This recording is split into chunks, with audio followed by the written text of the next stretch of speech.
tal? ¿Cómo están? Bienvenidos, bienvenidas a este nuevo proyecto Neteando con Iván Martz. El día de hoy celebrando el 10 de mayo y hablando del tema de la educación hacia los hijos con unas invitadas que van a aportar mucho a este programa. Y bueno, me voy directamente a presentarlas a ellas porque el tiempo es corto y hay mucho que opinar. Tenemos a Ale Gallegos, que es asesora financiera con 20 años de experiencia administrando inversiones bursátiles a largo y mediano plazo. Es mamá de 2 hijos y ha vivido con ellos en 3 países, lo cual los ha ayudado a ser muy adaptables con una gran resiliencia e independencia. Tenemos también a Paloma Sotelo, que es profesora investigadora y es consultora promotora de organizaciones con causas sociales y además le encanta el tema de la crianza positiva y también el ser honesta con todos los retos de la maternidad. Tenemos también a Erika García, que ella es maestra en terapia familiar sistémica, licenciada en trabajo social con 18 años de experiencia en el área asistencial, atendiendo a familias con condiciones de vulnerabilidad, madre de 2 hijos y define a su familia como resiliente debido a que juntos forman un equipo donde todos trabajan para estar bien en familia. Y tenemos a nuestra especialista de hoy, que ella es Wendy Barajas, ya conocida para nosotros. Ella es licenciada en psicología, cuenta con un doctorado en consultoría de sistemas humanos, maestría en psicoterapia sistémica, máster en Italia en terapia estratégica, especialidad en consultoría estratégica en sistemas humanos, diplomado en terapia breve, diplomado en programación neurolingüística y actualmente cuenta con 2 programas, uno en TV, en redes sociales y otro en radio en Estación 12, que está ubicada en Madrid, España. Gracias, chicas, gracias por asistir a esta mesa. Y bueno, pues empezando con el tema, me gustaría preguntarte, Erika, ¿qué opinas de la educación? Tú que pues eres mamá y además ves en la parte asistencial lo que se vive en las familias, ¿cuáles son las debilidades de la educación hacia los hijos hoy en día? Bueno, yo creo que es importante que no dejemos toda la educación en la escuela, sino que complementemos como familia y como mamá. Es decir, que nos involucremos en todas las tareas que les dejan a nuestros hijos. En esta educación nos piden que seamos acompañantes, que enseñemos a nuestros hijos a ser equipos, porque no es una competencia. Que entre todos, incluso todos los integrantes de la familia, participemos en todas las tareas que nos dejan, que nos involucremos. ¿Pero eso dices en la educación de las escuelas les piden esto o...? Eso les piden a las escuelas, porque incluso yo cuando veo las tareas de mis hijos, hay muchas tareas donde piden la opinión de la mamá. Okay. O ¿qué hace tu mamá? ¿No? Y es importante también, yo lo digo, que complementemos nosotros, porque muchas veces se deja la responsabilidad a la escuela, ¿no? Decimos, no, pues ya va a la escuela, que vayan a educarse que allá. lo enseñen, pero no. Creo que no puede ser toda la responsabilidad de la educación, sino nosotros también complementar esa educación, ¿no? Porque muchas veces es muy fácil, le dejo la responsabilidad. Que me lo eduquen, que me lo hagan ordenado, responsable, escuela, ¿no? Y no debe de ser así. Yo actualmente veo que en la escuela te involucran más, incluso en la prepa, ¿no? Me llegaron a hablar y yo dije, ¿en serio? ¿En la prepa no? Y sí, me presentaron el plan de trabajo, de hecho que tenía que ir yo a la prepa y que yo podía estar a la hora que yo quisiera en la prepa, preguntar si entraba en clases y no entraba. Y se me hizo algo muy padre porque, y de hecho ya fui a la prepa, y conocer a las amistades de mis hijos, ¿no? Ver los grupos, ver qué les pedían ahora, y ver que es una nueva educación. Ok. ¿No? En mi época de prepa no se permitía que entraran los papás. Y bueno, ahorita, se metían a hacer la tarea, ¿verdad? Le hacían la tarea a los hijos. Pues no me tocaba, pero... hacían en la casa. Exacto. Pero esta vez a mí se me hizo muy padre porque mi hijo apenas entró a la prepa. Sí. Y se me hizo un buen detalle que me citaran. Y no era para un regaño, ¿no? Era para pedirme que acompañara a mi hijo adolescente en este proceso de educación. Y que no porque estuviera en la prepa yo no estaba involucrada. Entonces eso se me hizo algo muy importante, que la educación nos esté haciendo parte de ese sistema. Muy bien. Paloma, como profesora, ¿tú qué dirías del sistema educativo actual realmente ayuda, realmente potencia a los jóvenes? ¿Es una línea de producción pareja para todos? ¿Cuál es tu opinión al respecto? Gracias. Sí, digo, primero a partir de esta noción más amplia de la educación, ¿no? Que se arma sí en el sistema educativo, pero también en la familia y también en la comunidad. Entonces es algo que tiene que desarrollarse en distintos ámbitos, ¿no? Específicamente en el sistema educativo, creo que estamos con una deuda muy grande con las niñas, los niños, los adolescentes. Yo doy clases a nivel universitario y maestría, y sí es bien impresionante ver cómo, a pesar de tantos años que llevan los niños institucionalizados, sí, forzándolos a cuadrarse, estandarizarse, a seguir una línea, a tener una sola forma de inteligencia, una sola forma de aprendizaje, todavía llegan a la universidad con su propio instinto y su propia pasión, y están estudiando a lo mejor algo que no querían porque los papás así dijeron, pero en el fondo, maestra, es que yo quiero ser actriz, yo escribo cuentos, yo escribo poesía, yo hago teatro, a mí me apasionan los textiles, las cosas impresionantes, y el chiste creo que es acompañarlos a que nunca suelten esa pasión.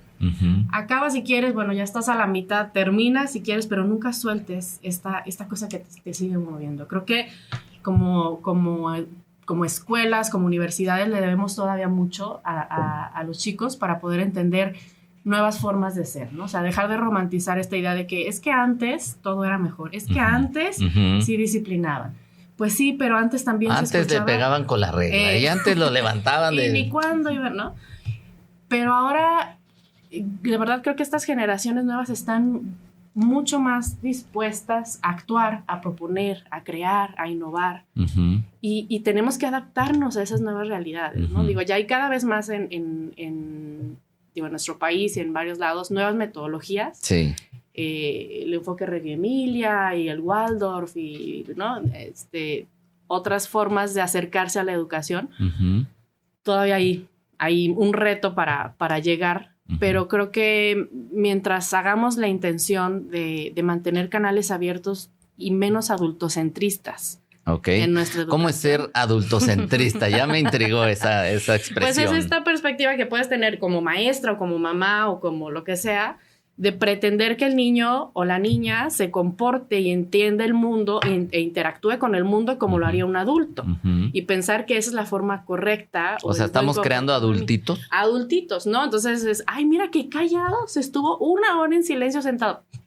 Como, ¿por qué? Si es una niña, un niño, o sea, ellos no funcionan así. Okay. Entonces, cuando dejamos de juzgar y de poner expectativas desde nuestra visión de adultos, con la niñez y con las adolescencias, entonces podemos entender desde su visión cómo funciona y que está bien explorar y que está bien necesitar estar actuando, jugando, aprender haciendo, y entiendes que esa es otra forma de crecer, ¿no? Sí. Entonces, pues por ahí va un poco esta noción de dejar de ver todo desde nuestros ojos nada más.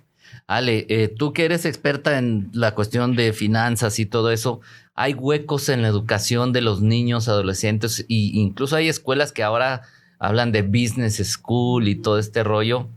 ¿Cuál es tu perspectiva? O sea, está bien, o sea, debería de haber materias que eduquen financieramente por un lado. Y por otro lado, está bien que a los niños los pongan desde chicos a ponte a crear una empresa, un negocio, ponte a vender, no sé qué. ¿Cuál es tu perspectiva sobre eso? Bueno, yo creo que los modelos educativos deben de ir enfocándose según la edad, ¿no? Yo creo que estamos evolucionando un mundo donde es más valioso desarrollar habilidades que conocimiento. Entonces, yo sí creo en una educación que los haga muy independientes. Yo no creo en que el papá deba estar ahí metido haciendo las tareas. Porque, bueno, obviamente, tal vez hasta 3º de primaria, ¿no? Pero más adelante, el colegio en el que estaban mis hijos, nos dijeron a los papás, ustedes no se metan. Es ellos, lo contrario, ¿no? Es ellos. Ellos tienen que aprender a ser responsables de sus cosas. A ver, entonces en un sistema es métete y en otro es salte. En el otro es salte. Entonces, lo que me funcionó a mí, porque yo sí era una mamá de estar ahí con ellos, mi hija me dijo, tú ya no. Tú para allá. Y dije, ok, aquí estoy si necesitas algo. Entonces, ya más de yo estarme metiendo, ella podía contar conmigo si ella lo necesitaba. Yo viéndolo ahora en retrospectiva, pues ya tiene 18 años, pues veo que ella hace todo sola. Y a fin de cuentas, nosotros como papás, pues no vamos a estar toda su vida ahí. Entonces, el que ellos lleguen a una edad de 18 años y puedan decidir qué universidad aplicar solos, hacer sus procedimientos solos, todo ella sola. O sea, un día llegó y me dijo, mami, por cierto, ya mandé mi solicitud a la universidad. Y yo, ¿cómo? ¿Y yo dónde figuro? O sea, no, o sea, me sentí así. Tú vas a pagar, no te pagas. Sí. Ahí figuras muy bien. Tú paga y ya. Pero volviendo a tu pregunta de las finanzas, yo creo que volvemos al punto en que la educación de los padres debe ser más que ir con la escuela, debemos complementar. ¿No? O sea, una cosa es la educación de la escuela, las materias, las clases, la educación académica. Y nosotros como padres podemos ofrecerles experiencias. ¿Sí? Entonces, yo sí creo que desde temprana edad debemos de hacerlos vendedores. Ok. Desde muy chiquitos. Que pierdan el miedo a salir y vender algo. Ok. Lo que sea, porque eso hacemos toda nuestra vida. Vendernos, vender algo. No, ay, es que yo no sé vender, es que a mí me da miedo vender.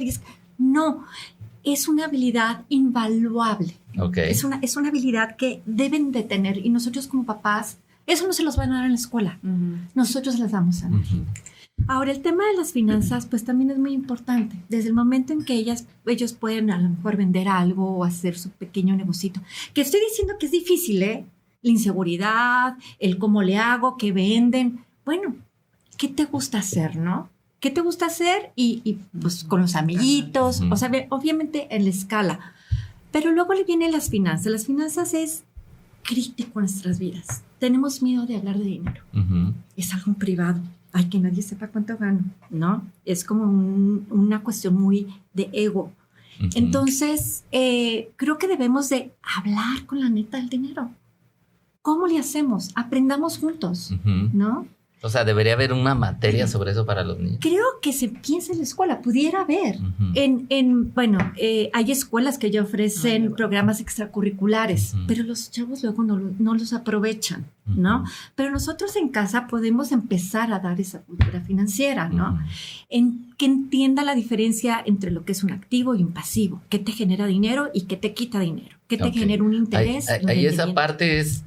Me hace un poco ruido con los adultitos, ¿no? Con la parte de los adultos. Pero bueno, Wendy, digo, para ir ahorita haciendo el juego, desde tu perspectiva, me imagino ves muchos casos de mamás también y todo. ¿Hay etapas? ¿En qué momento sí entra? Porque de repente me da la impresión de que el niño se estresa desde chico en a lo mejor estas cuestiones o en que hacer los adultitos y eso, pero... ¿Cuál es desde tu experiencia y todo lo que has visto atendiendo en terapia mamás y todo? ¿Qué les dirías? ¿Hay etapas en un momento sí, en un momento no? ¿Cada quien es distinto? ¿Qué nos podrías aportar? Lo que pasa es que nos estamos yendo a extremos. Yo escuchaba la opinión de cada una y decía, claro, tiene toda la razón. Luego te escuchaba y decía, ¿no? Sí, no, claro.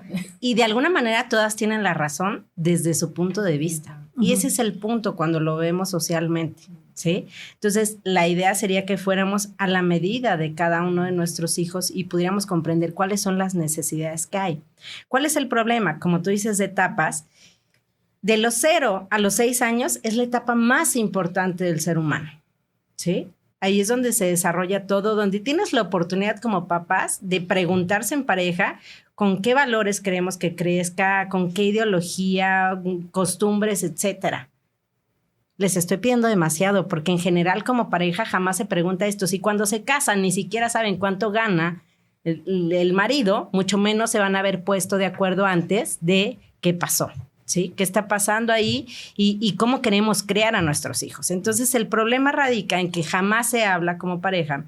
Y los primeros 6 años de los niños es como, déjalo.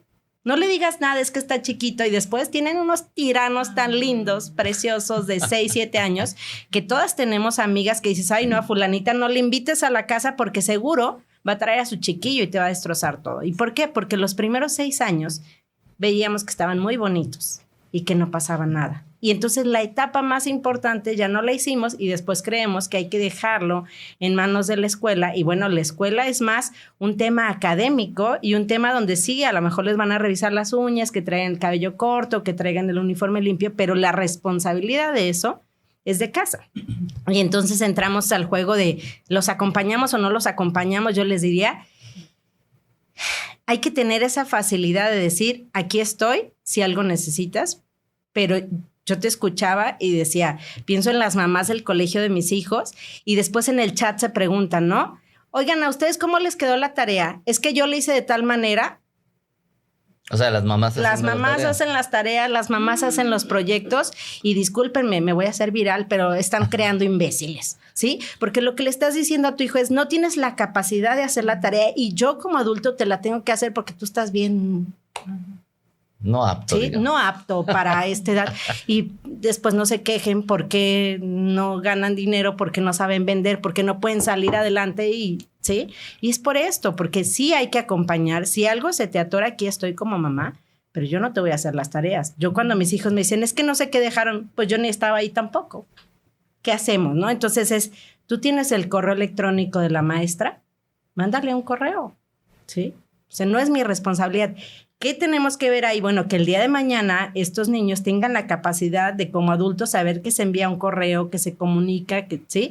Y que no es mi responsabilidad como mamá de estar en un chat de mamás preguntando, oigan, ¿qué dejaron hoy de tarea? No es mi responsabilidad, porque si desde este momento yo lo hago, ya le cortaste las alas para toda la vida. Pero ¿a partir de qué momento se hace eso? Porque digo, desde mi perspectiva, pues cuando están muy chiquitos... Podríamos hacer un test. Uh-huh. ¿Tu hijo sabe usar el celular? ¿Sabe desbloquear tu celular? ¿Sabe meterse a redes sociales? ¿Sabe meterse a YouTube, a Instagram, a TikTok? ¿Graba videitos bailando en TikTok? Entonces tiene la capacidad. Listo. Entonces cada quien valore en qué edad están sus hijos. Pero si tu hijo sabe desbloquear tu celular, tiene la capacidad de hacer todo lo demás. Entonces... O sea, no es de que a partir de tal momento... No es que no pueda. O sea, como unas cosas sí puede. El chiquillo tiene la capacidad de crear una cuenta en una red social, pero no tiene la capacidad de hacer tarea. Uh-huh. No entiendo. Pues yo creo también que es más bien como el acompañar. Sí. No es de que yo también o diga que tengas que estar sobre la tarea, porque tenemos que hacerlos independientes. Claro. Sino que es darles herramientas. Y como dices, igual me pasa, ¿no? En el grupo de la primaria, ¿no? A veces lo pongo en silencio, ¿no? Porque yo sí trabajo, hay mamás que no trabajan y un montón de WhatsApp y que mi mamá, o sea, que la tarea, que no fue. Y yo, ¿en serio? ¿No hay más cosas que puedan hacer esas mujeres? He llegado a pensar y he llegado a decirle eso a mi mamá, ¿no? Porque ella es la que me ayuda con mi hija en este tema. Porque ya hasta en la noche que llegó 102 mensajes, entonces se la pasaron las señoras... ¿no? Y yo realmente no lo reviso, ya asuntos importantes tal vez. Sí. Pero digo, porque también digo, esas personas tendrían que poner atención y tiempo a lo que ellas necesitan para ella como mujer. No creo que todo el día sea estar en un grupo de WhatsApp de la primaria, ¿no? Y en el tema de la prepa, yo creo que es un acompañamiento porque es cuando ya van a hacer destete, esa independencia. ¿No? Ellos ya van o sea, yo así lo veo, ¿no? Porque ya saben el camino y saben que en alguna emergencia está el celular de mamá. Obviamente yo no voy a ir a la prepa, aunque me hayan dicho. Fui cuando se debió, ¿no? Se debió ir a aclarar alguna situación como adulta que soy, ¿no? Porque para ciertas cosas, pues es menor de edad. Uh-huh. Tiene que venir la mamá. Pero fue muy, o sea, yo lo que comento, para mí sí fue como gratificante ir y ver las áreas y conocer el salón, porque incluso me metí a la butaca y dije, apenas quepo, no creo que quepa mi hijo, ¿no? Y es importante como conocer esto también, qué tipos de maestros, ¿no? El otro día me marcó una maestra y me dice, mi hijo, es que yo le dije que eras terapeuta. Y yo dije, ¿en serio mi hijo le dijo? O sea, sentí padre porque sé que mi hijo... también sabe lo que hace su mamá y tiene la confianza de decir, pues mi mamá le puede ayudar en esto, ¿no? O sea, es como la confianza, ¿no? Pero ahí, por ejemplo, en una etapa de prepa sería ya, como tú dices, más un acompañamiento. Y yo les diría, papás, por favor, dentro del parámetro seamos buena onda de si nos vamos a asustar de algo que nos digan nuestros hijos, asústense ya en el baño, respiren y pónganse la bolsa de papel. Pero delante de los hijos, sobre todo en secundaria, prepa, universidad, vamos teniendo apertura de es preferible mejor que me cuente a que diga... Digo, yo atiendo un montón de adolescentes y escucho cada cosa que yo digo, híjole, qué fuerte. Yo me pongo en el lugar de mamá y diría, me encantaría que mi hijo me pudiera contar esto, pero como nos escandalizamos tanto o nos asustamos tanto o queremos esos hijos tan perfectos, lo que vamos a generar es que no haya comunicación en esos puntos y es donde corren más riesgo. Aquí esto me da pie porque ahorita estamos hablando como de la escuela, ¿no? De las escuelas, pero ¿qué hay de la educación en casa? ¿Cuál es el mayor reto, Paloma, que se enfrenta una mamá en casa? Ya quitemos la escuela, ahora en casa, ¿qué es lo que corresponde a...? Claro, es papá y mamá, pero en este caso estamos hablando de la mamá. ¿Cuál es el papel de la mamá en la educación del hijo? Híjole, pues es que es crucial. No hay forma que el rol que tienen las mamás en el proceso de formación, por más involucrado que esté el papá, es que el papel de la mamá es insustituible, ¿no? O la cuidadora principal. Entonces, desde estas bases, ¿no? Que se establecen de 0 a 6, ¿no? La constancia, el cariño y que ellos sepan que tienen estos cuidados, pues es súper importante que ellos lo tengan presente y de manera constante, ¿no? En mi caso en particular, yo me separé hace 2 años, entonces... pues vive mi hija conmigo y pues soy la figura principal de cuidado, ¿no? O sea, sí vi a su papá y todo, pero quien lleva ahí el proceso de crianza la mayor parte del tiempo soy yo. Entonces, yo creo que el principal reto o lo que yo me pude dar cuenta es que la forma en convertirte la mejor versión de ti misma como madre es cuidarte a ti misma. Y es trabajar en ti misma, en tu salud mental, en tus heridas emocionales, invertirte, como dices, tiempo a ti, a tus gustos, a tus pasiones y no dejarte solo ser para otros, incluidos tus hijos, ¿no? Entonces, cuando tú das ese ejemplo de autocuidado, cuando revisas tus propias heridas, tus propias reacciones, tus propias emociones, entonces puedes interactuar mejor con tu hijo. Entonces, antes... O sea, el reto para educar a los hijos es reeducarse. Es primero reeducarse uno, cuestionarte lo que tú pensabas que estaba bien, cuestionarte la forma en que tú fuiste criada, cuestionarte por qué tomas esas decisiones o te hace tanto ruido cuando tu hija reacciona de cierta manera. Y es una introspección, es un proceso que no es sencillo. Y que también aquí hay que decirlo, no todo el mundo tiene la misma oportunidad. Yo creo que es bien importante cuando estamos en mesas de opinión reconocer que no todos tenemos los mismos contextos y lo que a mí me funciona no le funciona quizá para otros. Y lo que yo veo es que es indispensable que siempre comas con tu hijo. Pues sí, pero hay familias que no se puede. Sí. Y encontrarán otras formas de establecer esa comunicación. Entonces yo creo que el principal reto es eso, nunca dejar de trabajar en ti mismo, en ti misma, para poder ser esa mejor versión, ¿no? Para tu hija. Y pues es una chamba bastante interesante, complicada. Digamos. Sí, Ale, digo, la psicóloga ya voy a la parte de la observación. La mamá observa, pienso yo, pues no soy mamá obviamente, ¿verdad? Pero tienes que observar a tus hijos para irlos encaminando, o es aquí en esta casa se educan así todos por igual. Tu experiencia, ¿cuál ha sido? Dijimos 2 hijos, ¿no? Y ¿cuál es la experiencia de, a ver, aquí esta es la línea, los voy a educar igual? O en esta observación, ¿qué es lo que tú has encontrado en el camino? Pues una combinación de 2 cosas, ¿no? O sea, ¿cómo te educaron a ti? ¿Sí? ¿Cómo vienes programado? Lo que viste en casa, eso es lo que sabes. Entonces, cuando estás con los hijos, pues repites. Sin embargo, totalmente de acuerdo con Paloma. Cuando vas aprendiendo sobre ti mismo y creciendo, comentaba que uno no nace siendo mamá. Y cada etapa de los hijos es diferente conforme van creciendo. Entonces uno va aprendiendo a ser mamá al paso en que ellos van creciendo. ¿Sí? Uno puede ser... los primeros años, pues uno es lo máximo para los hijos, ¿no? O sea, todos somos así como que las reinas, ¿no? Claro. Pero luego llegan a la adolescencia y ellos están buscando desprenderse, encontrarse, crecer. yo creo que ahí es súper importante donde nosotros también tenemos que hacer ese mismo proceso. Y suena extraño, pues ya somos grandes, ¿no? Y dices, ya lo viste en la adolescencia. No, la vida es un constante crecimiento. ¿Tú tienes hombre y mujer? Hombre y mujer. ¿Cómo ha sido la experiencia con uno y con otro? Y luego, Kira y Fer son totalmente diferentes. Sí, Kira es súper amiguera, sale, mueve. Bueno, Fernando es muy más hogareño, más tranquilo, de amigos, de no ir a fiestas o antros. Él es más de casas, ¿no? Es mucho más de introspección y Kira es más extrovertida, ¿no?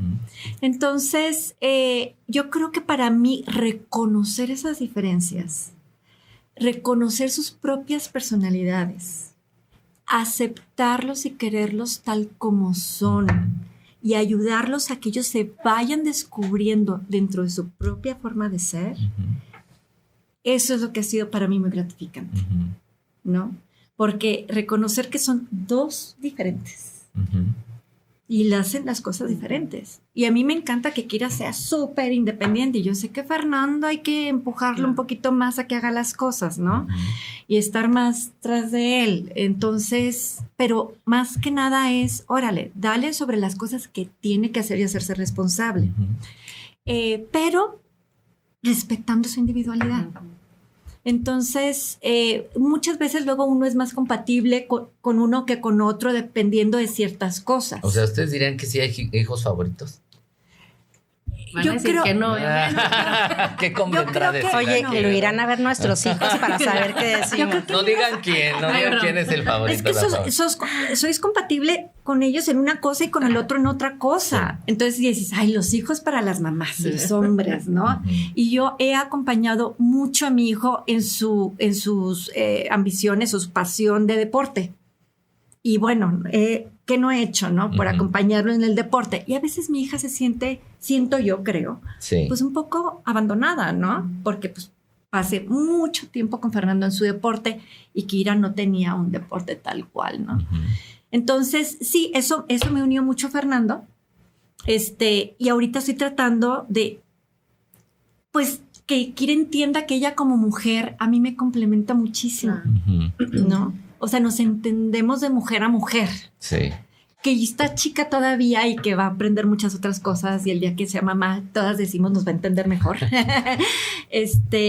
Pero son diferentes. Oye, en este entendimiento y cercanía de con los hijos y las hijas, ¿las mamás deben ser amigas de sus hijos? No. Amigos ya tienen un montón y mamá nada más van a tener una. Que esa es como la línea muy delgada. Yo les digo, no nos escandalicemos de qué nos dicen, escuchemos, pero sí desde la perspectiva, porque si hay quien en el diálogo dice, es que yo voy a ser tu amiga siempre. No, por favor, no me abandones como mamá, necesito una. Aquí hay dos cosas. Una, tenemos que identificar cada uno, como decíamos, cada historia es diferente, entonces hay que identificar en nuestra crianza, dependiendo de la edad en la que estén nuestros hijos, qué sí nos está funcionando y qué no nos está funcionando, porque en los intentos de solución mantenemos el problema. Entonces, si le seguimos dando el mismo speech siempre, si le seguimos gritando de la misma manera, si le seguimos pidiendo las cosas de la misma manera y ya vimos que no funciona, ¿cómo te explico? ¿Sí? O sea, así no está funcionando. Entonces, si tomamos la PNL como ejemplo, tenemos que identificar si nuestros hijos son visuales, auditivos o kinestésicos. Entonces, si mi hijo es kinestésico y yo siempre le grito, vente a comer, y no baja ¿sí? Y ya subo y lo jalo de la oreja y lo traigo. Hasta el momento que lo agarraste de la oreja, conectaste con su parte kinestésica. O sea, tus gritos de allá abajo no funcionan. No quiere decir que vayan y jalen las orejas a todos. Pero por favor, no lo hagan. Ir entendiendo cómo funciona. Esto no se lleva así. Pero es como, si yo ya sé que es kinestésico, entonces subo y le digo, hijo, vente, ya vamos a comer. O sea, ya hubo ese contacto y entonces va a reaccionar diferente y voy a dejar de estar jalando algo que no debe de ser. Eso por un lado. Tenemos que tener esa capacidad. Como tú dices, cada uno es diferente. Entonces, papás, mamás, cuando decimos, es que yo a todos los quiero por igual, no sean así, no es cierto. Unos sí nos caen bien y otros más o menos. Entonces, yo cuando como hijo, claro, hay momentos que te quieres sentar en él, dirían las abuelitas. O sea, sí es un mito que todos son iguales. Es un mito. ¿Por qué? Porque si yo como hijo recibo la información de son iguales y a todos los quiero por igual, híjole, me estás anulando, ¿sí? Estás anulando quién soy yo como si fuéramos robotcitos y no es cierto. Seamos sinceros. Ahí con quién nos identificamos más. Puede funcionar. Yo a los dos les digo, es que tú eres mi favorito, pero no le digas a tu hermano. Creo que ya hablaron y se dieron cuenta que lo hago, ¿no? Pero la verdad es que los dos son mis favoritos desde su cualidad o las cualidades que cada uno tiene. Eso por un lado. Amé lo que dijiste, porque sí es cierto. Si a mí me preguntan, yo tengo un montón de mamás en terapia frustradas, odiando lo que están haciendo. Quiero decirles que no todos nacimos para criar. Esa es la realidad. Entonces, socialmente dejen de joder a la gente preguntándole ¿y cuándo vas a tener hijos? Por favor, no lo hagan, porque no todos tenemos ese instinto, aunque crean que es la naturaleza, no es cierto. Entonces, si fuéramos más conscientes como adultos de decir, ¿puedo o no con eso? ¿Me nace o no? Tendríamos un mundo totalmente diferente. Pero ¿cómo se trabaja esta parte de...? Porque hay una presión social, ¿no? Respeto. Es que si no trasciendes. Mira, ¿tú cuándo te vas a casar? ¿Tú cuándo vas a tener pareja? ¿Tú cuándo vas a tener hijos? Cuando estás en el hospital, a mí me pasó, y recién parida, y te dicen, ¿y cuándo el hermanito para que no juegue solo? ¿Sabes qué? Espérate. ¿Sí? Déjame salgo de esto. Y entonces, primero, ¿no? Yo siempre les digo, cuando llegan a terapia por esto, tú siempre pregúntale a la tía, ¿y tú cuándo hacemos tu funeral? O sea, si vas a ser irreverente, yo también lo puedo hacer, porque está siendo invasivo con mi vida. Y entonces, ¿por qué yo tengo que ser de, ay, tía, tú tan tierna diario?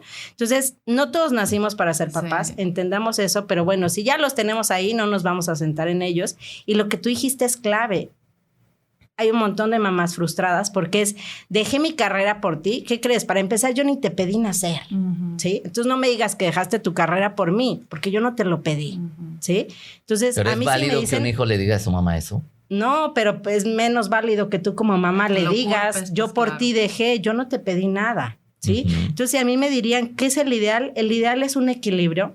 El ideal es que sí hiciéramos algo más como mamás, no solo la crianza, porque muy pronto nuestros hijos nos van a abandonar y ese es el ideal. O sea, los pajaritos vuelan a los no sé cuántos días, ¿sí? Y ese sería el ideal. O sea, cuando tú ves que tus hijos llegan a tener pareja, que se van a casar, créeme que triunfaste como papá y como mamá porque hay alguien que lo esté eligiendo, ¿sí? Entonces, eso de que es que mi hija va a ser monja...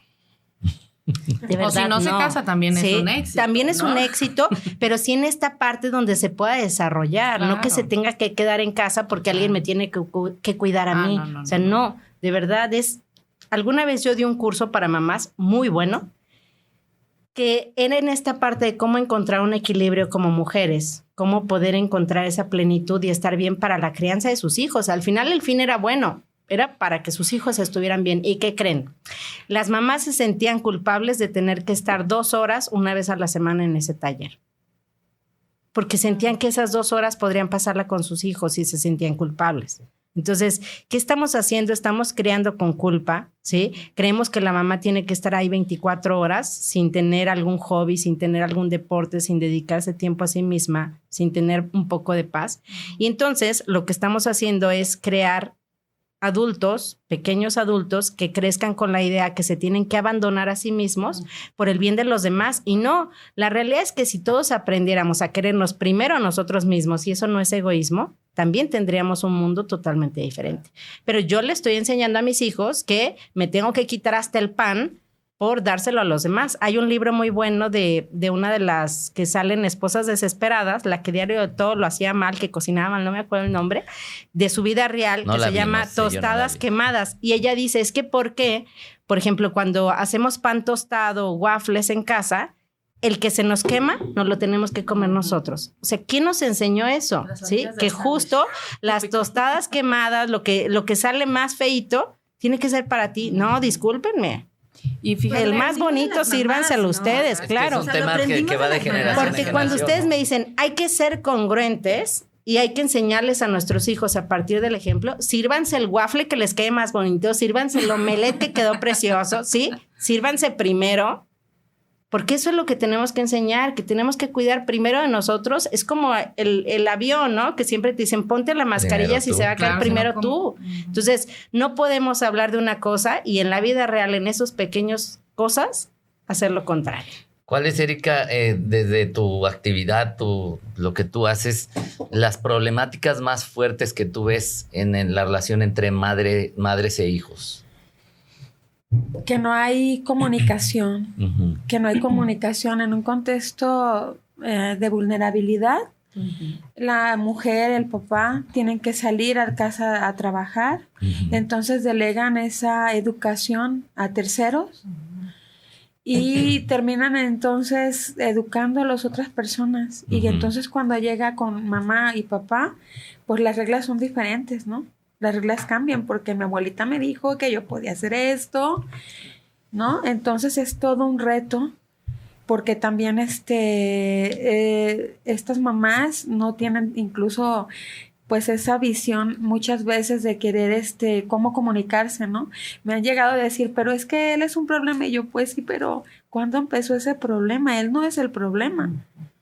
Hay que ver a su familia, ¿no? Muchas veces me han dicho en terapia, vengo a traer a mi hijo porque en la escuela le dijeron que él es el problema. O sea, que arrégleme al muchacho. Y yo no puedo, no puedo. Tiene que venir usted, señora. Pero es que yo no soy la del problema. No. O sea, hay una maternidad irresponsable. Sí. No, pero es que al que dijeron, él es el señalado, no. Entonces es aceptar que somos parte de ese. Nosotros somos los que los formamos, ¿no? Somos los que creamos. Y creo que la clave está en desaprender y reaprender, ¿no? Estas nuevas formas de cómo voy a guiar, de algo que dijiste, ¿no? Importante, cómo a mí me educaron, pero ahora cómo yo quiero educar a mis hijos, ¿no? Entonces, considero que es muy importante eso. Me encantó este tema de lo que comentas, ¿no? Porque es reaprender y reescribir una historia alternativa, ¿no? Una historia diferente, ¿no? Con esta nueva familia. Hay diferentes tipos de familias. Ahorita nada más está a veces mamá. O en otras me ha tocado nada más papá. Sí. ¿No? O en otra ninguno, sino los abuelos. Entonces también nosotros como profesionistas tenemos ese reto de estas nuevas familias, tenemos que prepararnos para darle las nuevas herramientas, ¿no? Sí, ahí se me viene a la mente que las familias con cierta necesidad, pues es que pues, tiene que ir a trabajar la mamá, y pues hay alguien más a quien se le encargan, a la abuelita, o se la encargan al vecino, o la guardería en su caso, o lo que sea. Pero también en donde hay un poder adquisitivo mayor, acaba pasando lo mismo, ¿no? O sea, tengo para pagar, quién se encargue del niño, quién le cambie el pañal, y yo nada más llego a aplaudirle y a celebrarle y todo. ¿Cuál es tu sentir, Paloma, sobre esto? O sea, ¿hasta dónde la mamá debe involucrarse o soltar a los hijos en manos de otros? Qué difícil, ¿no? Yo creo que vuelve al punto que nos comentaba de que la maternidad no es para todos y está bien, y la paternidad no es para todos y está bien, y no hay que, ahora que se usa de que normalicen tal, aquí es desnormalicen la maternidad y desnormalicen la paternidad. Yo lo pongo cuando lo platico con alguien que está pensando en eso, digo, imagínate, es una vocación. O sea, la maternidad es como una vocación. Un paréntesis aquí porque me parece un punto importante. Se siente, o sea, tú sientes cuando, ay, quiero ser mamá, o pues soy mamá y luego me van haciendo el amor. Es que te venden mucho la idea, es que en cuanto lo veas te vas a convertir. Y no es cierto, hay muchas mamás que no les sucede eso. Que lo ven y se asustan. Sí, pero y que dices, al contrario. El instinto maternal no es parte de la naturaleza. Pero no es para todos. No es para todas, no. O sea, yo entiendo que las circunstancias a lo mejor te lo hacen difícil, pero no es parte de pues es que hay mujeres, nuestra naturaleza. Hay mujeres que dicen que no sienten eso, ¿no? Y en todo caso, pues se respeta por su propia historia. Hay instintos que a lo mejor reprimen o que no lo tienen simplemente, o hasta, ¿no? Pues algún trauma trae que no quiere ser mamá, pero no necesariamente. Lo que sea, o una decisión, ¿no? O sea, en mi caso, pues yo tenía muchísimas ganas de ser mamá, mucho tiempo, ¿no? Y cuando fui, pues todavía más, ¿no? Pero sí veo que no es para todos. Y lo digo, imagínate un atleta de alto rendimiento o alguien que se dedica a la vida religiosa. esas son vocaciones y no tendríamos por qué esperar que todos pudiéramos ser atletas de alto rendimiento o todos pudiéramos ser religiosos. ¿Por qué no? Porque tienes que traer algo y está bien que solo algunos decidan porque es su pasión y tienen esta. Igual la maternidad. Por eso, y no es que estemos como se dice, haciendo promoción en contra de la maternidad, sino al contrario, queremos que maternidades más consciente, decididas, libres, elegidas, para que lo disfrutes, ¿no? Ahora, este tema de las elecciones, de qué tanto presente estoy o no, pues hay que reconocer que hay una parte de decisión individual en donde yo decido qué tanto tiempo puedo o no estar con mi hijo, y hay otras circunstancias que son más estructurales de la economía y de la sociedad que simplemente nos dejan cada vez más atorados. O sea, antes un papá podía sostener una familia con un sueldo de 4 o 5 hijos y a la señora. Hoy en estos días muy poca gente puede hacer eso. Entonces ahí ya va una cosa. Los sueldos, los traslados, hay muchos factores que antes de juzgar que está bien o no, o cuánto es el tiempo ideal, hay que entender estas circunstancias. Creo que tampoco, no sé, el otro extremo es decir, bueno, sí, somos mujeres independientes y tenemos que seguir desarrollándonos, pero creo que también nos han vendido mucho la idea estas de las supermujeres, que puede ser súper profesionista y la super mamá y hacer tiempo para ti, hacer ejercicio. A ver, espérate, ¿no? Como un anuncio de radio, no sé de quién, pero es que es mi super mamá y corre maratón y no sé qué. Y yo, espérate, no se puede todo y está bien. Y si en este momento de la vida yo decido trabajar menos y poner un poco de freno a mi carrera, está bien, porque quiero pasar más tiempo con mis hijos y porque quiero cocinar, o al revés, decido porque quiero aprovechar ahorita y voy a echar mano de mi mamá o de mi hermana, está bien también, ¿no? Entonces, solo no comernos esta historia de que tenemos que estar como súper top al mismo tiempo en top, ¿no? Okay. Personalmente, para mí fue un reto porque al mismo tiempo que estaba embarazada y que tuve mi hija, ahorita tiene 7 años, justo acaba de pasar de que pues ya lo que se hizo, ¿no? Ya pasaron los 6. Pero inicié mi proceso doctoral y entonces estudié el doctorado al mismo tiempo que tuve a mi hija y nos mudamos a Boston a estudiar para allá y luego regresamos. Entonces fue una combinación que no le recomiendo casi a nadie, de hecho, ¿no? Pero justo para mí era muy claro, o sea, primero dejo mi trabajo, primero dejo mis estudios, que dejar a mi hija en esta etapa. Pero fue una decisión personal y tenía ciertas condiciones y privilegios y una red de apoyo que me permitía darme eso. Hay ocasiones en las que no, ¿sí? Entonces, pues nada, yo he tratado de hacer esta combinación, siempre he trabajado, pero siempre con ratitos de estar más permanente, ¿no? De no dejarla 10, 12 horas con alguien más, porque pues, por lo menos para mí no me funciona, ¿no? ¿Se vive culpa? O sea, aunque dices, o sea, lo tengo que hacer o decido apostar también por mi vida profesional y todo, pero ¿se vive culpa en esto? Justo me pasó a mí. Tuve a mis hijos en una etapa cuando vivía en Estados Unidos donde no tenía visa de trabajo. Entonces, padrísimo, los primeros 4 años, 5 años, pues fui mamá de tiempo completo, ¿no? Sin embargo, venía yo de una carrera corporativa muy exitosa, paré en seco en Estados Unidos, pero, a ver, me puse a hacer joyería. O sea, nada que ver, pero era algo que me gustaba y yo me sentía ocupada haciendo algo. Mientras el bebé dormía, yo engarzando cuentitas, ¿no? No, obviamente no ganaba lo que ganaba en el mundo corporativo, pero era algo que a mí me mantenía moviéndome. Hay que moverse, ¿no? Haciendo algo por uno mismo. Cuando mis hijos entran al colegio, recibo la residencia y vuelvo al mundo corporativo. Híjole, intenso. O sea, mucha responsabilidad, muchas horas de trabajo, mucho estrés, culpa. Me acuerdo que empecé a trabajar y a la semana mi hijo se quiebra el brazo. O sea, ¿cómo? O sea, justo tenía que ser. ¿Cómo se le ocurre? ¿No? O sea, en ese ¿Por momento, qué me hace eso? Y ahí vengo manejando el trabajo como despavorida. Sí, o sea, al hospital, o sea, porque mi hijo se había roto el brazo, ¿no? Dejarlos más tarde en el colegio, bla, bla, bla. Y sí llegó un punto donde me acuerdo que cambié de trabajo y estaba yo pensando, mi hija de 10, 12 años, no, tenía como 10. Me dice, mamá, ¿qué piensas? Me veía preocupada. Y yo le dije, es que me están ofreciendo este trabajo, pero no sé si tomarlo.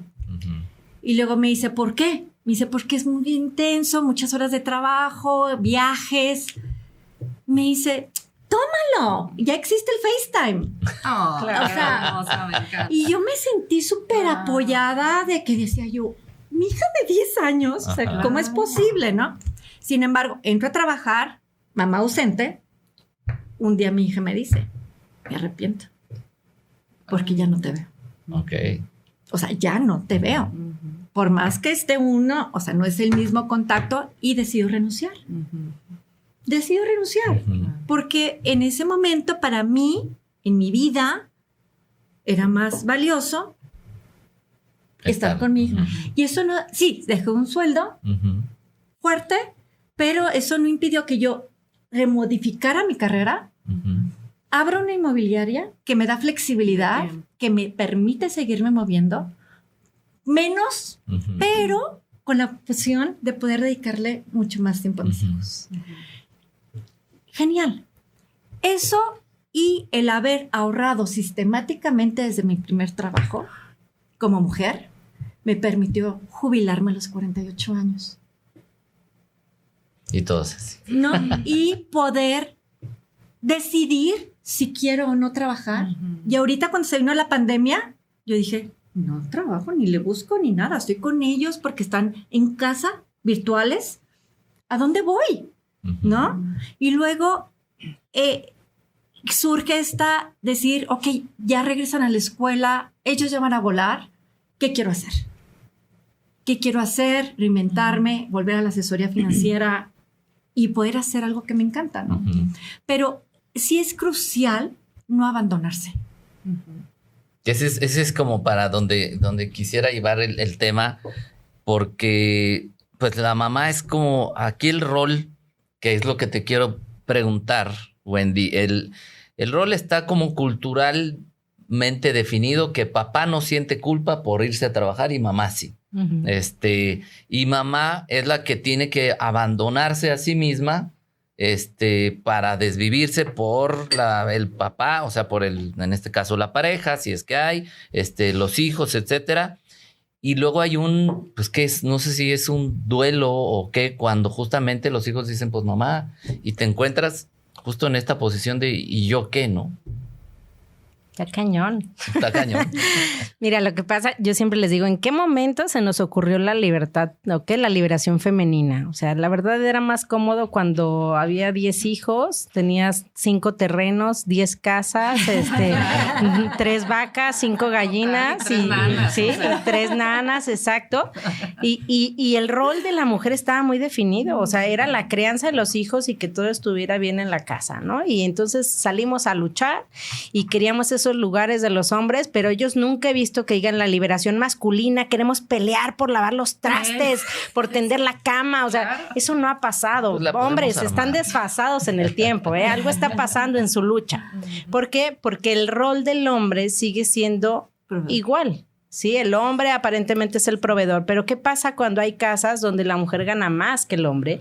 Y sin embargo, el hombre tiene que llegar a casa, descansar media hora en el sofá, porque con eso generan testosterona, así que entre paréntesis, señoras, no estén jodiendo esa media hora porque es crucial, déjenlo en el sillón. Pero ¿qué pasa, no? O sea, las Pongan mujeres mucha también atención, necesitaríamos esa media hora en el sillón, Claro. pero no. O sea, la mujer desde que viene manejando del regreso al trabajo ya Cosas viene de cenar. pensando, Vas pidiendo, cenar, qué vamos a hacer, el las súper. tareas de los niños, hay que revisar esto, falta poner 5 lavadoras, ¿sí? No pasa lo mismo en una mujer que lo que sucede en un hombre. Entonces, desde ahí los roles no están definidos, pero deberíamos de definirlos. Cuando yo les digo, desde la relación de pareja tenemos que llegar a acuerdos, hay que reestructurar todo y no me importa qué esté haciendo tu vecino, que él no lave los trastes, pero ¿qué crees, mi rey? Aquí sí los lavas, porque yo también salgo de casa y trabajo. Y entonces, de esa manera podrían tener una mamá más feliz. Y todo funcionaría porque las mujeres generan endorfinas, ojo hombres, cuando se sienten ayudadas. Entonces van a tener una mejor versión de una mujer cuando se siente apoyada que cuando te tiene que decir te toca lavar los trastes. O sea, aunque los laves ya no funcionó porque te lo tuvo que decir y a ti no se te ocurrió, ¿sí? Entonces, aquí hay muchas cosas. La comunicación es clave. Tenemos que estar comunicando todo el tiempo. No estamos para juzgar y cada familia tiene que comunicarse. Me identifiqué contigo porque en muchos momentos de cuando yo me he ido 2, 3 veces a estudiar a diferentes lados con niños desde pequeñitos, y siempre ha sido comunicar con ellos y con mi esposo de, hay esto, ¿qué hago? Y es dale, o sea, es muy diferente cuando como equipo comunicamos y nos ponemos de acuerdo a sentir que hay un abandono. Vivimos con muchísima culpa en todas las áreas de nuestra vida. Entonces, desde ahí como mamás nos cuestionamos, híjole, mandar a un niño a la guardería. Y entonces es que mala madre eres. ¿Cómo una guardería lo va a cuidar mejor que tú? Entonces, bueno, la abuela, sí es mejor la abuela que la guardería. Discúlpeme, pero no es cierto. ¿Por qué? Porque las guarderías tienen gente que ha estudiado para eso. Es como los asilos. No me digan que puedo cuidar más yo de un anciano que un asilo. Que alguien experto en o sea, eso. la verdad, yo no soy experta en criar adultos. Espero vean el programa mis papás. Ay, no es cierto. No tengo esas capacidades. Tampoco tengo las capacidades, a lo mejor, como digo, nunca he sido abuela, pero yo sí les digo, es el peor error que pueden cometer. Pobres abuelas, o sea, ya viviste toda una vida de estar dedicada a los hijos, al marido, a todo, y ahora como abuela vienen y te endosan un par de chiquillos. Quiero. No, o sea, un ratito sí, pero si lo hicieras como abuela, tendrías que juntarte con la pareja y nuevamente ver, a ver, ¿cómo quieren que se críe este niño? ¿Con qué filosofía, ideología, etcétera, etcétera? Y como dicen, te lo dejo con todo y pompis. Entonces, si vamos a dejar la crianza en unos abuelos, no nos molestemos si les llaman la atención, no nos molestemos si educan, sus ideas, si meten sus ideas, si hay cosas que se valen y se tiene que acordar. Entonces, si no lo podemos acordar, mándalo a una guardería, ¿sí? Pero si la crianza va a ser de una abuela, todo esto se tiene que poner de acuerdo, ¿no? Porque si no vamos a tener niños mal criados, porque, bueno, mi experiencia es cuando yo era niña, en mi casa solo había cereal del gallito y había galletas Marías, pero ahora que son abuelos mis papás, hay cereales de todos los colores y galletas de todos los colores, ¿sí? Y hay chocomil y de estas cosas de chocolate de todos los sabores, porque a cada nieto le gusta de un sabor, y yo digo... Y en mis tiempos ni siquiera me comprabas bebidas de chocolate porque decías que me ibas a hacer hiperactiva. Sí lo soy, con todo y sin chocolate, ¿no? Pero no había cereal de estos porque tenían que crear bien. Pero como abuelos, los abuelos están para malcrear, no para educar. Entonces, las culpas solamente nos ayudarían para saber qué necesidades hay en nuestras familias y ponernos de acuerdo y ver lo que más funciona. Entonces, que si comen juntos, que si no comen juntos, que... No hay problema. ¿Cómo estructuramos para que funcione y que todos entendamos que vamos por esa misma línea? A diferencia de ti, yo en la pandemia, todo el mundo estaba enloqueciendo. Entonces ya se imaginarán, yo nunca dejé de trabajar, nunca dejé de ver gente de manera presencial o en línea, y en mi consultorio ni siquiera usábamos cubrebocas. Perdón, mi amor, que estás viendo el programa, ¿no? Y él me decía que todo el mundo se ponga cubrebocas, y yo sí, pero ya dentro del consultorio yo decía, la gente viene a hablar de emociones, yo no las voy a censurar con un cubrebocas. Digo, a lo mejor ya no nos abrazábamos, que siempre al final de la consulta creo que es lo mejor que puedes dar, esta parte de apoyo, pero la gente estaba enloqueciendo, y entonces con mi familia sí fue de, perdónenme, no me van a ver, solo aliméntenme, y si pueden masticar la comida por mí me ayudaría bastante, pero ténganme paciencia, esto que va a durar, porque la gente necesita ayuda, y yo no puedo decir, ay, no tengo lugar. Entonces, como familia, si nos comunicamos, todo puede funcionar. O sea, los hijos sí pueden entender que mamá necesita un descanso, que mamá hoy está cansada, que mamá hoy se siente frustrada, que mamá hoy se equivocó, y es válido también decirlo. Entonces, cuando criamos con esta parte, como decíamos, de la mamá siempre tiene la razón, mamá nunca se equivoca, o papá tampoco es cierto. De hecho, podemos aprender más de nuestros hijos que ellos de nosotros. ¿Cómo aceptar, Erika, cuando te das cuenta que como mamá la regaste? Tomaste una mala decisión, que hiciste algo que incluso puede ocasionarle un daño a tu hijo, etcétera. ¿Qué se hace? Aceptándolo también, porque los debo de enseñar también, y aceptar que no fue la mejor manera de decir las cosas o reaccionar. ¿Cómo es eso? O sea, pues le dice, oye, vengo a disculparme contigo, o ¿cómo se hace eso? Pues sí, aceptarlo, ¿sabes? La regué también. Pues también soy humano. Y también mamá se equivoca. Porque si yo lo hago así, pues es como ellos también lo van a enseñarse a hacer, porque si yo no acepto que la regué, entonces pues los estoy enseñando que no es bueno aceptar cuando uno se equivoca. Yo creo que hablarlo. Creo que es un equipo. Y creo que es importante también no enseñar, o sea, no es que me ayuden. Vivimos todos en esta casa. Todos queremos una casa limpia, todos queremos ropa limpia. ¿Qué vamos a hacer cada uno de nosotros para que esto permanezca?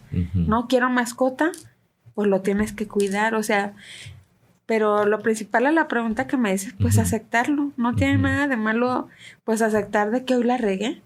Ni tampoco eso me pone vulnerable, soy un ser humano.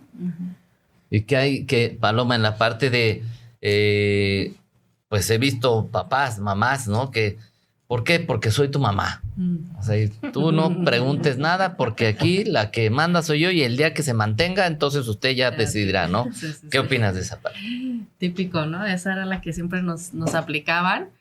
Y, a ver, creo que por un lado está esta parte de decir, pues, no somos iguales en el sentido de que yo no puedo ser tu amiga como tu amiga de la escuela, porque soy tu madre y ahí tengo unas responsabilidades que te haría más daño soltarlas, ¿no? De autoridad, de guía, de cuidado. Por eso es esto que dice, pues no, amigas, no. O sea, sí, eso no significa que soy tu enemiga. Esa es la diferencia, ¿no? Estoy aquí, yo me digo a mi hija, estoy aquí para acompañarte mientras asumes tus consecuencias, ¿no? Entonces, cuando viene esa parte de las reglas dentro de casa, pues es que cuando uno ha trabajado justo con sus hijos o sus hijas esta capacidad de cuestionar, y no me decir, pues porque yo soy la... Entonces viene el revire en automático, o sea, ya no tienes ni que resolucionarlo, ¿no? La otra vez me decía mi hija, estaba cansada, ¿no? Típico que están cansados y se ponen de malas. Y yo, bueno, pero ¿para qué estás renegando? Cena y ya duérmete. Dice, a ver, mamá, tú cuando estás cansada te pones de malas. ¿Por qué yo no puedo estar de malas si estoy cansada también? Y yo... ¿Qué haces ahí, por ejemplo? Está bien, te entiendo, sí es cierto. Porque yo también a veces que estoy de malas y le digo, pues estoy cansada, ¿no? Está bien, te entiendo. Entonces ya le dejo su espacio, nomás termina de cenar y vámonos. O sea, sí es cierto, entiendo esa parte. Nomás no hagas esto mientras estás molesta o, ¿sabes? O cuida el tono de voz. Pero todo lo que dices luego viene de... ¿Y por qué estás cambiando el tono de voz? Y yo, ¿qué he criado, ¿no? Pues nada, eso. Yo creo que alguna ocasión escuché en un podcast este tema de, dices, cuando me equivoco y no me equivoco, que me ayudó mucho como a bajar este tema de la culpa, que decía, a ver, obviamente nos vamos a equivocar y obviamente hay momentos en el que estamos rebasadas por cansancio, por estrés, por trabajo, por muchas cosas y vas a reaccionar como no te gustaría. Pues es normal, ¿no? O sea, mientras más lo trabajemos, más vamos a pensar y a procesar antes de reaccionar, pero puede seguir pasando. Y aquí dice, no importa cuántas veces como que rompas esta conexión con una mala decisión, lo importante es que vuelvas a conectar. Sí. Y mientras vuelva a haber esa conexión y esa cercanía, decir, oye, ¿sabes qué? Estaba súper estresada porque pasó esto y a lo mejor hablé de mal tono. Yo lo que te quiero pedir es tal, ¿no? Y entonces se vuelve a hacer esa conexión. Hay más posibilidades, no pasa nada, ¿no? Entonces, dice, el problema es cuando hay niños que solo viven en desconexión y desconexión y desconexión y en etiquetar y en juzgar y entonces ya se crea un trauma, pues, dentro de ellos. Pero mientras tú tengas esta capacidad de decir, me equivoqué, pasó esto, voy a seguir intentándolo y que el niño aprenda a decir eso y construyamos la conexión, pues podemos seguir adelante, ¿no? Ahí hay chance. Muy bien. Y como último tema, me gustaría tocar el asunto de la sobreprotección. O sea, ¿hasta dónde una mamá es protectora o sobreprotectora o de plano que los dejó así como que pues ahí te las arreglas? Híjole, pues como madres, cuando quieres a alguien, definición de amor es cuidar a la otra persona, ¿no? O sea, yo creo que hay una línea entre decir hasta dónde te cuido y hasta dónde te cuidas y cómo te enseño a que tú también te cuides. Creo que llega una edad donde ellos tienen que aprender de sus propios errores y asumir sus propias consecuencias, ¿no? Y yo creo que en el aprender a soltar y darles esa libertad de que se arriesguen, de que se equivoquen, de que se caigan y se levantan, es como ellos se hacen más resilientes. Obviamente, si es un caso grave, pues no vas a decir, pues no, ¿verdad? O sea, claro que no. Exacto. ¿no? Pero yo sí creo que el estar y crear esa conexión, y cada quien es diferente, cada quien se comunica diferente, ¿no? Te decías, llegar y decir, perdóname, me equivoqué. Pues a lo mejor no todo el mundo No de es esa tan fácil, manera. ajá, claro. No, pues no fuiste educada de esa manera, simplemente, ¿no? Pero a lo mejor es al día siguiente te preparé desayuno. Y después, ¿que no estaba enojada anoche? Y ahora tú. Pues no, pero a lo ¿Qué mejor te pasó? a lo mejor es su manera de Sí. expresar. De acercarse. Aquí estoy, te quiero, exacto, acercarme, ¿no? Y a lo mejor la comunicación, digo, es importantísima, pero no todos aprendimos a expresarlo. comunicarnos o tener esa comunicación abierta con los hijos. Pero hay muchas maneras de conectar. Entonces, yo creo que hay que protegerlos, pero soltarlos, dejarlos también, que se caigan, que se equivoquen, que se levanten, incentivarlos a que se arriesguen. Dale, ¿sí? Obviamente, si te caes, ouch, sóbate, y estoy contigo en tus errores, igual te quiero, ¿no? O sea, no porque te equivocaste voy a dejar de ser tu madre, sí. ¿no? Entonces, yo creo que es parte de la vida. En la vida todos nos caemos. El chiste es que aprendan a levantarse. Claro. ¿Es lo mismo proteger que rescatar? No es lo mismo. Digo, al final de cuentas, la raíz sigue siendo lo mismo. La culpa y la falta de comunicación. Si nosotros entendemos con qué culpas fuimos criados, va a ser más fácil la crianza. ¿Sí? Cuando tú decías, es que porque yo soy la mamá, bueno, me hiciste conectar con mi infancia porque yo era uno de los motivos por los cuales quería ser mamá para por primera vez tener la razón, ¿no? Esa era la respuesta de mi mamá. ¿No? Porque soy tu madre. Y yo decía, no, yo quiero 12 hijos. Imagínate, contra 12, yo tengo la razón, ¿no? De verdad, es en serio, no les estoy bromeando. Por eso quería ser mamá. Bueno, no solo por eso. Y entonces también te escucho cuando dices, bueno, a lo mejor no sé pedir perdón, pero al otro día te hago el desayuno. Hasta eso tenemos que aprender a comunicar, que es decirle a mis hijos, ¿sabes qué? A lo mejor a mí nunca me enseñaron a pedir perdón, pero cuando veas que al otro día te hago el desayuno, esa es mi forma de decirlo. Sí lo tenemos que comunicar. ¿Por qué? Te voy a decir la escena que puede pasar. Hoy peleamos, yo como mamá no acepto que me equivoqué y al otro día te hago, o bueno, tú eres la mamá mejor. Tú eres la mamá, nos peleamos, yo tenía la razón, tú no sabes pedir perdón y al otro día me haces el desayuno. Mi idea, perdónme como Wendy, sería, está bien loca. ¿Qué pedo? ¿Sí? O sea, ayer me estás gritoneando, ayer yo soy la que estoy mal y hoy me haces el desayuno. Eso es una locura. ¿Sí? Entonces sí lo tenemos que comunicar, comuniquen, que esta es mi forma de amarte, esta es mi forma de pedir perdón, ¿sí? Hay un libro muy bueno que se llama Los 5 lenguajes del amor, que justamente de eso habla, aprender cómo yo amo y cómo me aman los demás. Y entonces, si todos leyéramos ese libro, diríamos, bueno, me está haciendo el desayuno y esa es su forma, ¿no? De a partir de la comida demostrar mi amor. Pero como no lo vamos a leer todos, entonces mejor comuniquemos esta es mi forma de decirte disculpas, porque si no, es una locura y entonces realmente ya en la práctica nosotros no aprendimos realmente a dar la versión más adecuada de perdón y no es que solo hablando lo sea. Solo hay que comunicar cuál es mi forma de pedir perdón. Todas son buenas, es como los saludos. Cuando hablamos de los abusos en los niños, que luego los forzamos, ¿no? De saluda a tu tío, dale un abrazo. Yo siempre les digo en terapia y a mis hijos lo hice en su momento hay miles de formas para saludar. Tú puedes decir, hola, ¿qué onda? De lejos, ¿sí? O vas y abrazas a quien tú quieras y le das beso. Igual en el perdón hay millones de formas de pedir perdón, pero hay que enseñarle a la gente con la que nos relacionamos cuál es mi forma, mi estilo de pedir perdón. Pero ¿cómo le si no es una locura a la gente que no sabe comunicarse, que viene programada de esa manera? Es que para mí es crucial. Yo me encanta pedir perdón y decirle a mi hija, la regué, me agarraste en mal momento. O sea, me dijiste cuando estaba yo es que cansada. Todo comunica. Exacto. O sea, no es que seas malo para comunicar. Todo el tiempo estamos comunicando hasta cuando estamos en silencio. De hecho, la gran parte de la comunicación sucede no verbal. Es más con tu cuerpo. Solo es decirle a la gente, así yo pido perdón. ¿Sí? O así amo. Por ejemplo, como hijos siempre habrá algo que le tengamos que pelear a nuestros papás. y por eso todo el mundo debe de acabar en terapia y muchos creen que solo es de la infancia, ¿no? Entonces siempre va a haber algo que nos reclamen.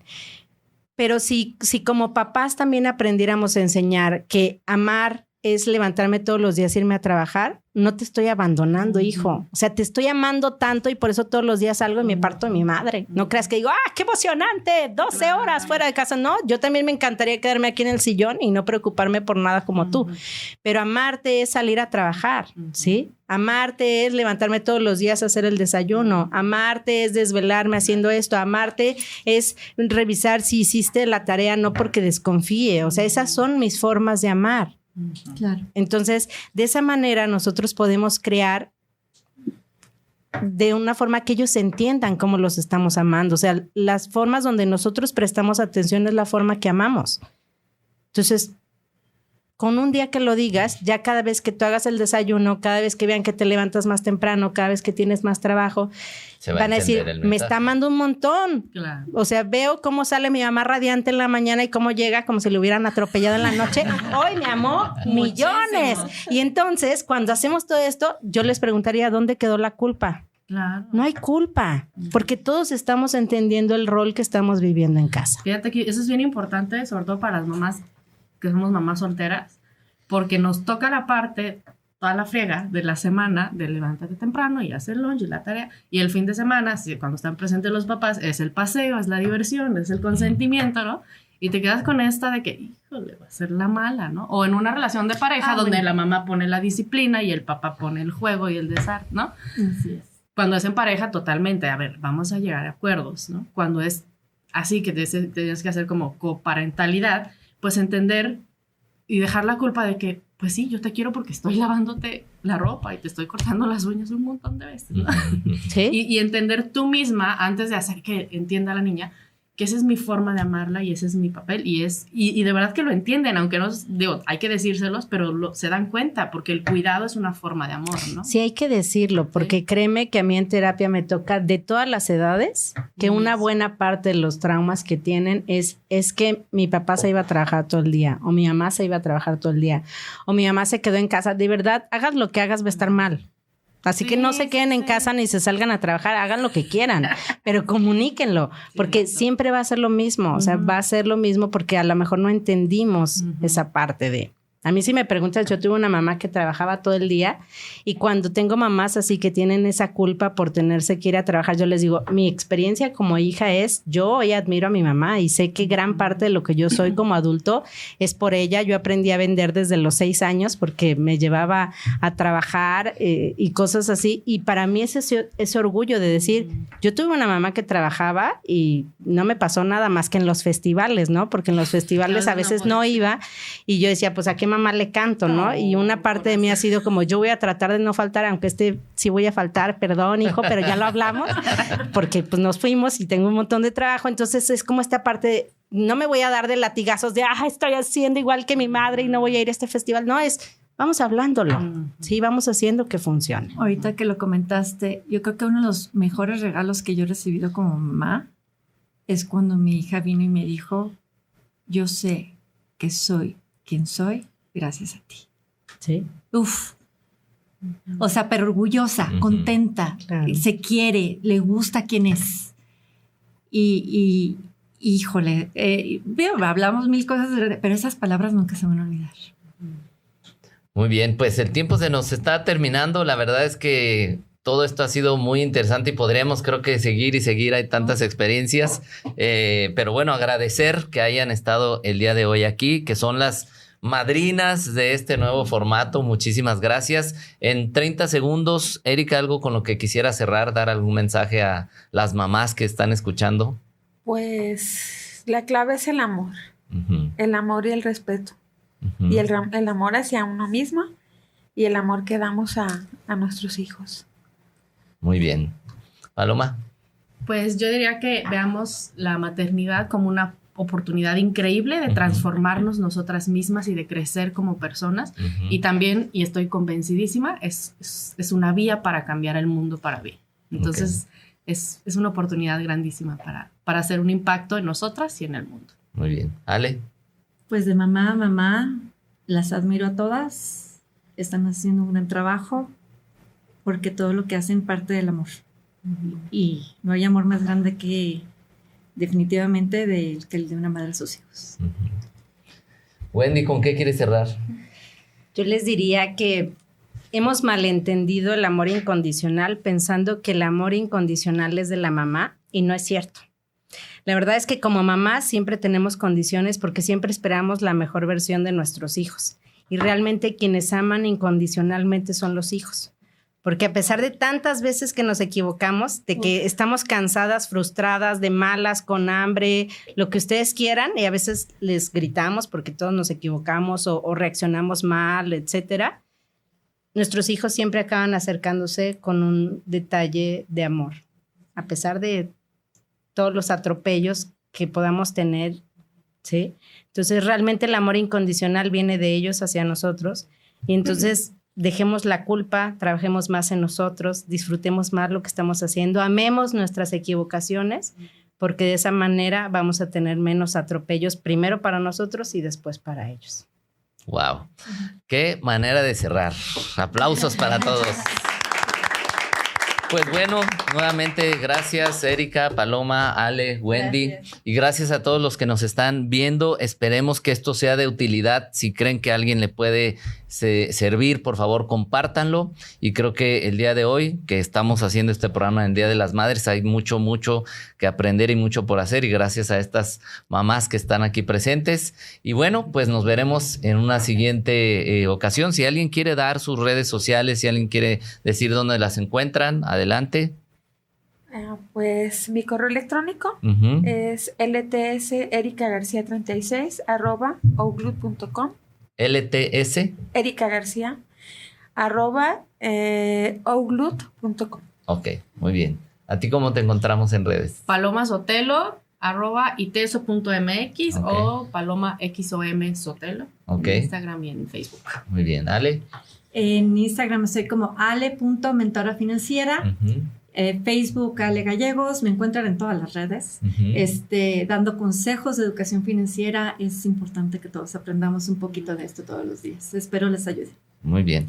¿Y Wendy? En todos lados estoy como terapeuta Wendy Barajas. Así de fácil. Sí. Muy bien, pues nuevamente muchas gracias. Con esto cerramos. Gracias a todos los que nos vieron. Infinitas gracias y no olviden que me encanta que estén aquí.